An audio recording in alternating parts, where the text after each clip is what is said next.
بسم اللہ الرحمن الرحیم۔ قرآن ازدواجی زندگی میں اشارہ و کنایے کی زبان میں حیاداری کی تعلیم دیتا ہے۔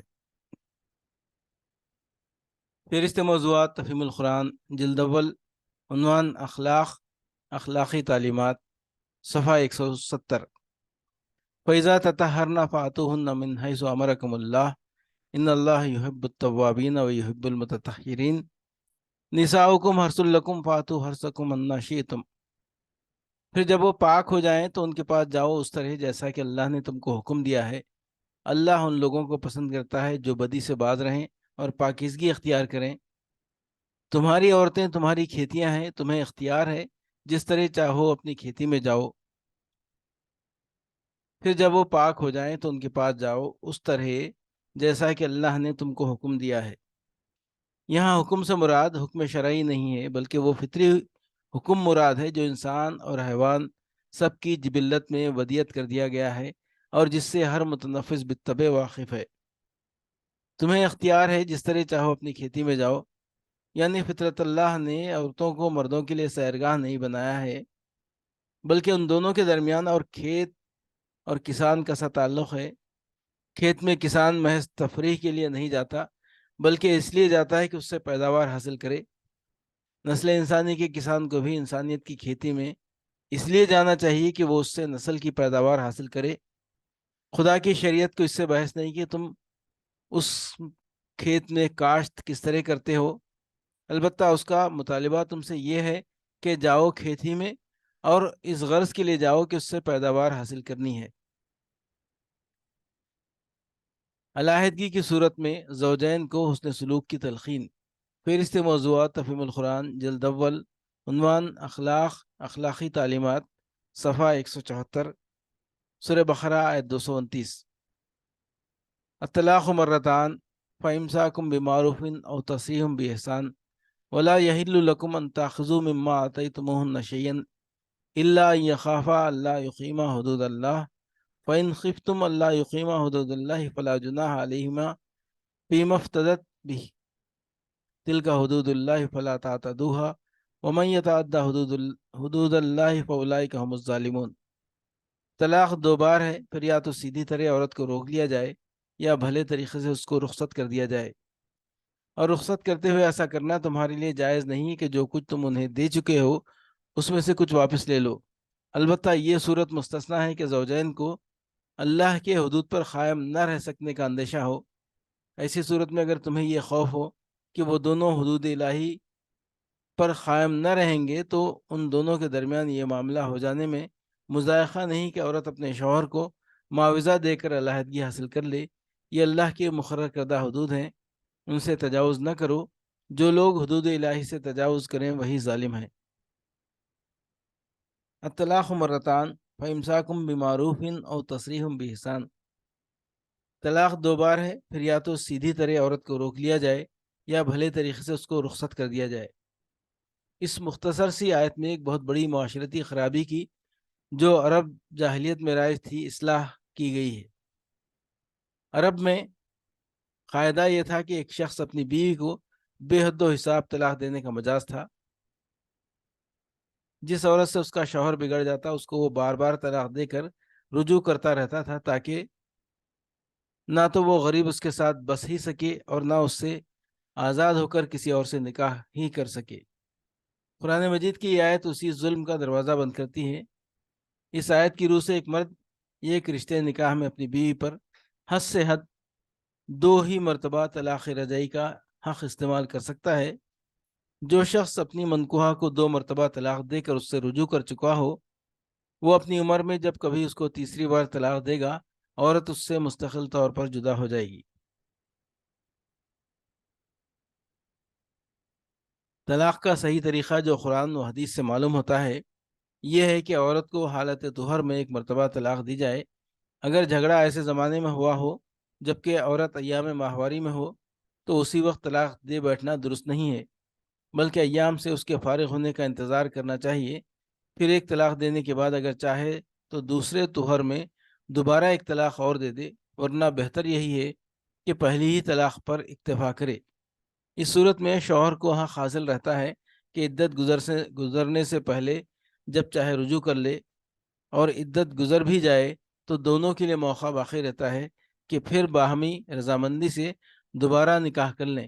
لیکن تیسرے طور میں تیسری بار طلاق دینے کے بعد نہ تو شوہر کو رجوع کا حق باقی رہتا ہے اور نہ اس کا ہی کوئی موقع باقی رہتا ہے کہ دونوں کا پھر نکاح ہو سکے۔ رہی یہ صورت کہ ایک ہی وقت میں 3 طلاقیں دے ڈالی جائیں جیسا کہ آج کل جہلا کا عام طریقہ ہے، تو یہ شریعت کی روح سے سخت گناہ ہے۔ نبی صلی اللہ علیہ وسلم نے اس کی بڑی مذمت فرمائی ہے، اور حضرت عمر رضی اللہ عنہ سے یہاں تک ثابت ہے کہ جو شخص بیک وقت اپنی بیوی کو 3 طلاقیں دیتا تھا، آپ اس کو درے لگاتے تھے۔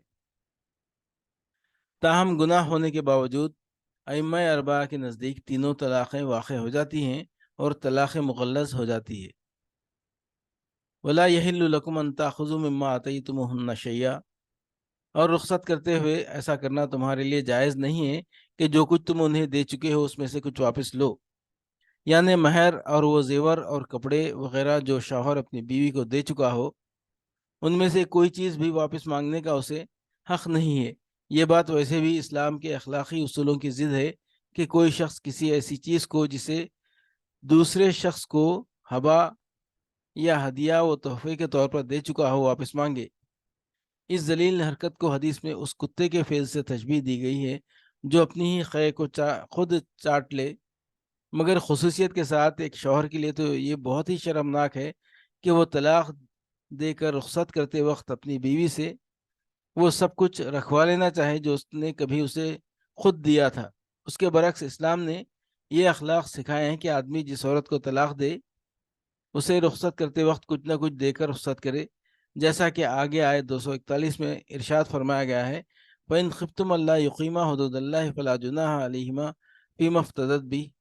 البتہ یہ صورت مستثنیٰ ہے کہ زوجین کو اللہ کے حدود پر قائم نہ رہ سکنے کا اندیشہ ہو۔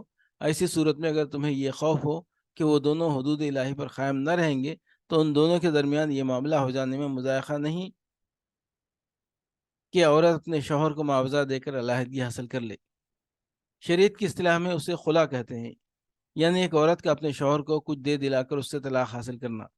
اس معاملے میں اگر عورت اور مرد کے درمیان گھر ہی میں کوئی معاملہ طے ہو جائے تو جو کچھ طے ہوا ہو وہی نافذ ہوگا، لیکن اگر عدالت میں معاملہ جائے تو عدالت صرف اس امر کی تحقیق کرے گی کہ آیا فی الواقع یہ عورت اس مرد سے اس حد تک متنفر ہو چکی ہے کہ اس کے ساتھ اس کا نباہ نہیں ہو سکتا۔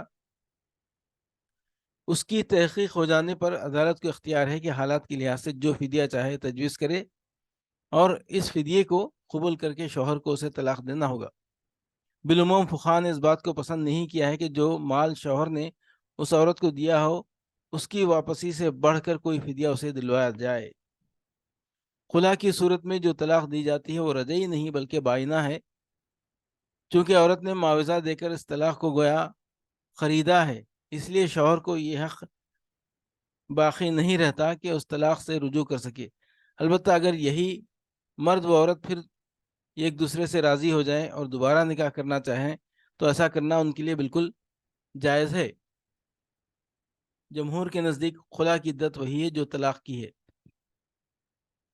مگر ابو داؤد، ترمذی اور ابن ماجہ وغیرہ میں متعدد روایات ایسی ہیں جن سے معلوم ہوتا ہے کہ نبی صلی اللہ علیہ وسلم نے اس کی عدت ایک ہی حیض قرار دی تھی، اور اسی کے مطابق حضرت عثمان رضی اللہ عنہ نے ایک مقدمے کا فیصلہ کیا۔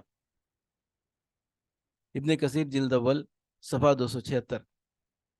تلک حدود اللہ فلا تعتدوها ومن یتعد حدود اللہ فاولئک هم الظالمون۔ یہ اللہ کے مقرر کردہ حدود ہیں، ان سے تجاوز نہ کرو، اور جو لوگ حدود الہی سے تجاوز کریں وہی ظالم ہیں۔ زوجین کو بھلے طریقے سے زندگی بسر کرنے کی تاکید۔ فہرست موضوعات تفہیم القرآن جلد اول، عنوان اخلاقی تعلیمات، صفحہ 334، سورہ نساء آیت 19، وعاشروہن بالمعروف فإن کرہتموہن فعسى أن تکرہوا شیئا ویجعل اللہ فیہ خیرا کثیرا۔ ان کے ساتھ بھلے طریقے سے زندگی بسر کرو، اگر وہ تمہیں ناپسند ہو تو ہو سکتا ہے کہ ایک چیز تمہیں پسند نہ ہو مگر اللہ نے اسی میں بہت کچھ بھلائی رکھ دی ہو، یعنی اگر عورت خوبصورت نہ ہو یا اس میں کوئی ایسا نقص ہو جس کی بنا پر شوہر کو پسند نہ آئے تو یہ مناسب نہیں ہے کہ شوہر فوراً دل برداشتہ ہو کر اسے چھوڑ دینے پر آمادہ ہو جائے، حتی الامکان اسے صبر و تحمل سے کام لینا چاہیے۔ بسا اوقات ایسا ہوتا ہے کہ ایک عورت خوبصورت نہیں ہوتی مگر اس میں بعض دوسری خوبیاں ایسی ہوتی ہیں جو ازدواجی زندگی میں حسن صورت سے زیادہ اہمیت رکھتی ہیں۔ اگر اسے اپنی ان خوبیوں کے اظہار کا موقع ملے تو وہی شوہر جو ابتداً محض اس کی صورت کی خرابی سے دل برداشتہ ہو رہا تھا، اس کے حسن سیرت پر فریفتہ ہو جاتا ہے۔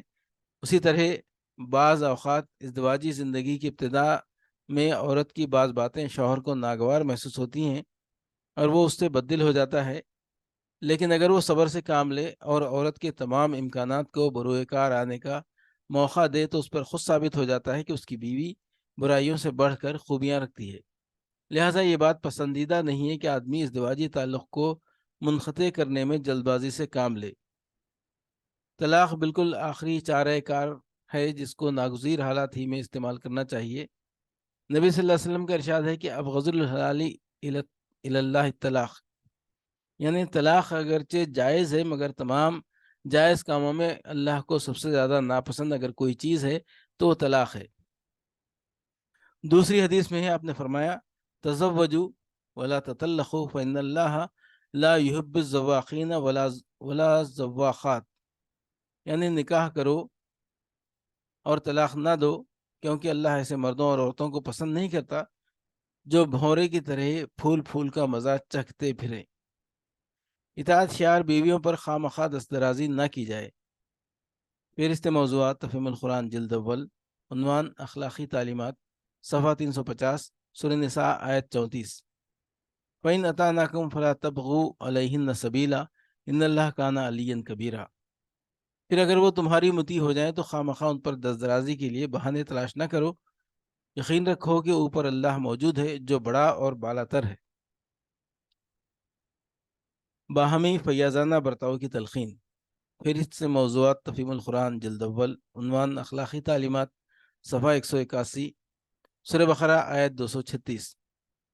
لا جناح علیکم ان طلقتم النساء ما لم تمسوهن ولا تفرضوا لهن فریضہ ومتعوهن علی الموسع قدرہ وعلی المقتر قدرہ متاعا بالمعروف حقا علی المحسنین۔ تم پر کچھ گناہ نہیں اگر اپنی عورتوں کو طلاق دے دو قبل اس کے کہ ہاتھ لگانے کی نوبت آئے یا مہر مقرر ہو۔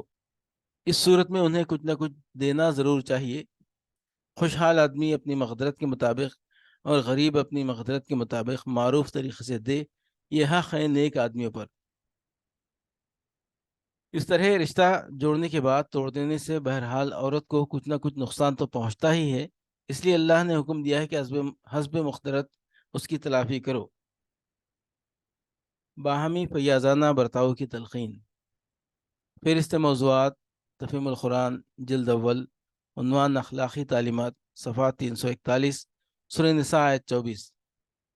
فَمَا اسْتَمْتَعْتُمْ بِهِ مِنْهُنَّ فَآتُوهُنَّ أُجُورَهُنَّ فَرِيضَةً وَلَا جُنَاحَ عَلَيْكُمْ فِيمَا تَرَاضَيْتُمْ بِهِ مِنْ بَعْدِ الْفَرِيضَةِ إِنَّ اللَّهَ كَانَ عَلِيمًا حَكِيمًا۔